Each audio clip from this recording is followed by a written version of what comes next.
This property, and this property are being sold as huge luxurious penthouses in Dubai. The real estate agents are screaming that they're rare opportunities and amazing deals. But what do the actual numbers tell us? In this video, we sort out the marketing bull from real data and uncover the investment side of things.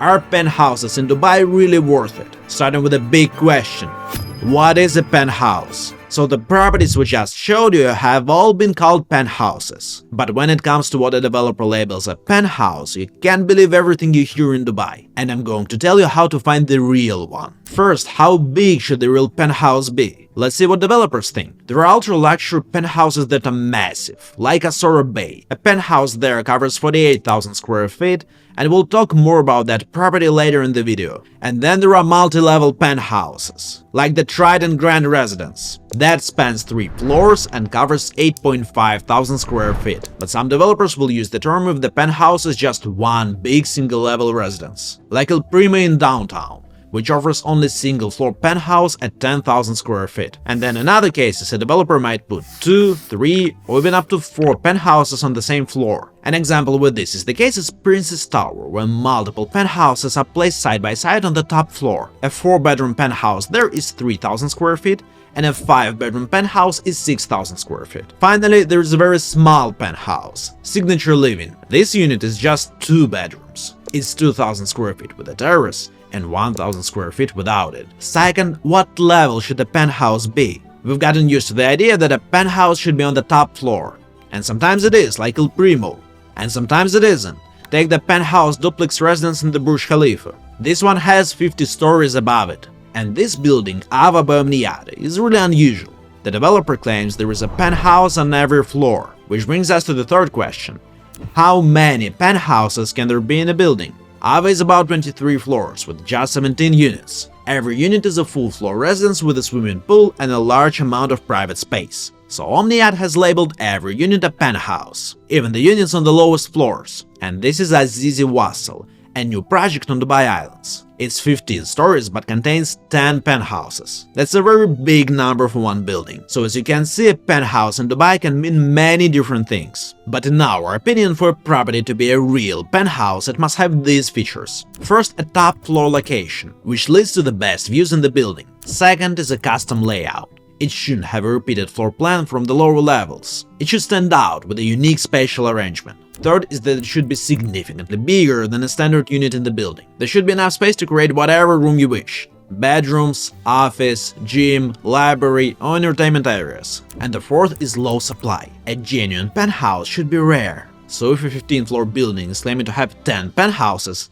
there aren't real penthouses in our view. But if there are 100 floors with 5 penthouses, this is more legitimate. Without these features, the unit is not really a penthouse, and there are also some features that aren't essential, but should be expected at these premium prices, such as a private outdoor space. Look for large terraces and rooftop gardens. Private or semi-private elevator access. The elevator should open directly into the unit or a private lobby. 360-degree views and exclusive amenities. Features like a private pool, home cinema, spa, or staff quarters add a lot of value to the property. Whether you look for a genuine penthouse like this or a more affordable unit, get in touch with my team and we will help you. All of our clients get a personalized property selection based on their goals and risk appetites. We run all the numbers, help secure the best possible unit, and make money on it. So we support you end-to-end, and we do it absolutely for free. Click the link below, scan the QR code, or message us on WhatsApp to book a free consultation. And now you know the features to look out for. Want to really quickly show you what a penthouse that ticks all the boxes looks like. And after that we'll dive into the numbers and determine if the penthouse is really worth it as an investment. This is a penthouse in Bluewaters Residences 8. In November 2019, it was first sold off-plan by the developer for $5.2 million at $550 per square foot. Now, 6 years later, it is listed for $24 million or $2,550 per square feet, which means it's grown by about 4.6 times if it is sold for this price. And this property ticks all the boxes of a real penthouse.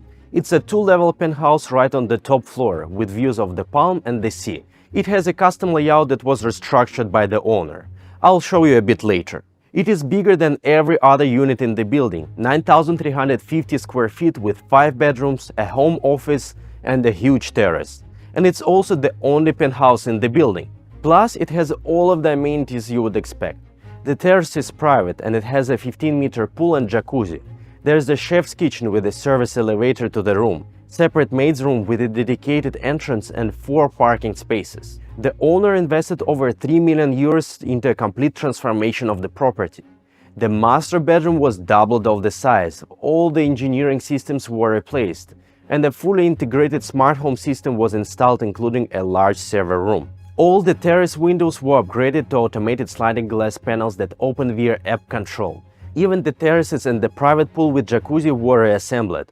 It was a massive project that needed many technical upgrades and approvals. The owner furnished the penthouse with the top-tier Italian brands such as Minotti, Polyform and Natuzzi. The kitchen is equipped with the high-end appliances from Gaggenau and Wolf. The interiors are finished with the rare wood veneers. So that was a strong example of a real penthouse you could buy. Now let's look at how penthouses perform on the market. Say you do buy a penthouse. How much money can you make? To avoid generalistic statements, we'll break real examples into 3 categories: residential areas, tourist zones, and penthouses in iconic locations. We only take into consideration the penthouses that meet the criteria we stated before. First, penthouses in a residential area. We'll look at Dubai Creek Harbor. It's a high-end residential area, the main developer is Emaar, and it's unique because it's right along the Dubai Creek. The first penthouse example is in Dubai Creek Residences. This complex is on the waterfront of Creek Island, at a fancy part of the area. The penthouse here was sold at 76% higher than it was bought for, and in the same period the project itself grew by just 35%.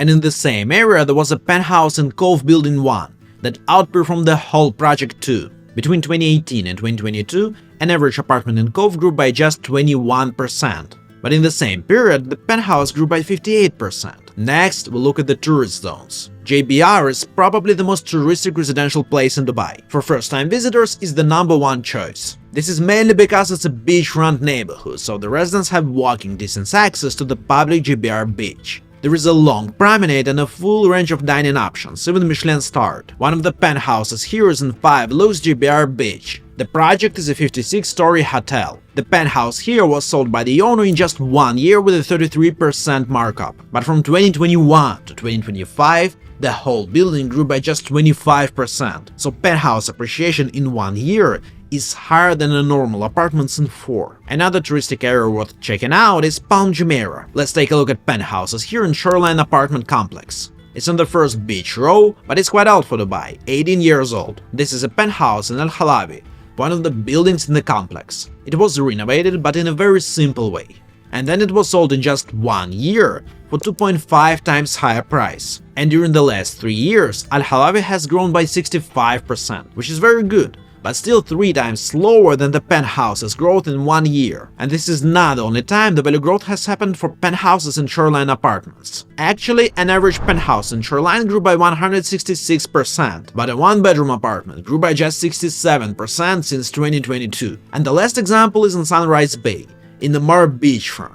Emaar Beachfront is a master community with high-rise buildings that offer a great view of the Palm. There is also a 2.1-kilometer private beach. Sunrise Bay is a multi-building complex there. A penthouse in Sunrise Bay grew by 147% between 2019 and 2024, and Sunrise Bay itself on average grew by only 53%. Last, let's look at the penthouse growth in the Dubai's most iconic location. The next one is in the Address in downtown. This community is also developed by Emaar and addresses their hospitality brand, and it comes with 5-star hotel-level amenities. From 2019 to 2022, the penthouse here grew by 144%, while the whole building grew by just 33%. And also in downtown, there is Downtown Views Tower 1. It's a 53-story tower with views over Dubai Fountains and Burj Khalifa, and it also has an access via Dubai Mall via an air-conditioned bridge. From 2021 to 2024, the price of the penthouse in this building grew by 65%, but the building on average grew by 25%. So you can see that penthouses commonly appreciate much faster than the buildings they are in. We're not cherry-picking, it's a general trend, and it happens, but it's rare that a true penthouse doesn't perform that well. And we believe this trend will continue.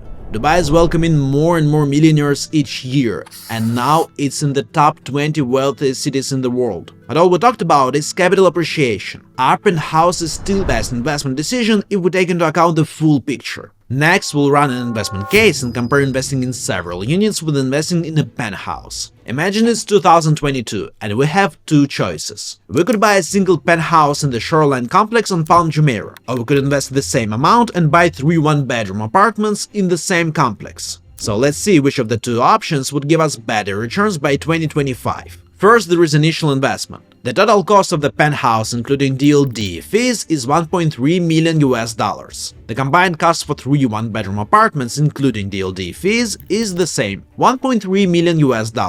Second, we look at the annual returns. The 3 one-bedroom apartments will be rented annually for $36,800 each. They'll return a total of $290,000 by 2025, including service charges. Penthouses normally generate lower yields, but for this investment case, let's assume it won't be rented out at all, and then we factor in value growth. One-bedroom apartments in Shoreline see an average price increase of 68% over this period. Meanwhile, penthouses in the same project show a 166% increase in market value. But even though the penthouse wasn't rented out, the price increase generated a total gain of $3.2 million. So the penthouse outperformed the one-bedroom by over $816,000. The 3 one-bedroom apartment would produce a return of around 84%, and the penthouse would produce a return of roughly 150%. And if you want to make a similar investment, I have good news for you. There are several available penthouses we think are worth investing in. Today we talk about 3. One is high-end, another is luxurious, and the third is ultra-luxurious. The first project worth paying attention to is Fairmont Residences in downtown. There are 2 available penthouses here. The key amenities here include full servicing, as it is a building under the hotel brand, and direct views of Burj Khalifa. It's in the walking distance from the Dubai's most iconic landmark, and most buildings cannot offer that. Each penthouse is 4,000 square feet, priced at $5.4 million at around $1.3 per square foot. For comparison, similar penthouses in other branded off-plan projects like Bingatti's Jacob & Co. Tower or Tiger Sky Tower in Business Bay are selling at around $1.4 per square foot. But none of those properties have a walking distance access to Burj Khalifa, and they are not serviced either. And still, Fairmont Residences is more affordable per square foot than all of them. Downtown is running out of space, and Fairmont is one of the last serviced off-plan opportunities in the area, and downtown is a truly iconic place. It's not going anywhere, it will always be home to the Burj Khalifa, even if something similar built in the future. But the available plots for new development are almost gone, and there are still a few buildings under construction, but the new projects will become increasingly rare. The second penthouse I'm gonna tell you about is currently confidential. It's on Dubai Islands, located right next to Rixos, a truly prime spot on the island. The development will be directly on the waterfront with a private beach, and it will probably have the best views on Dubai Islands. This building will feature 2 exclusive penthouses. One of them will be on a single floor and priced at around $8.2 million. The other one will be an ultra-luxury duplex penthouse spread over 2 floors. The price will be around $16 million.